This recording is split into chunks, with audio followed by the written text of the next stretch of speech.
Hello everyone, how are you doing? This is MD Tech here with another quick tutorial. In today's tutorial, I'm going to show you guys how to save new posts you created on TikTok without actually posting them. So basically just saving them to the draft folder.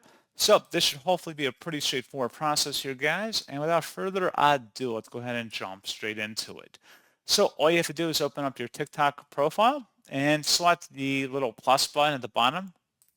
You want to go ahead and select your camera roll. Select the video or picture you want to upload and then select next. And then once you're done with your setup, you can select next here and then just select the drafts button.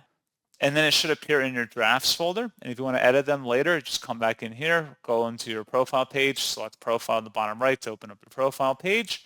And then the drafts should appear in the top left, the very first video selection pane in here. And you can go ahead and edit your draft in here and just by selecting the video, and you should be able to edit it and then post it if you want.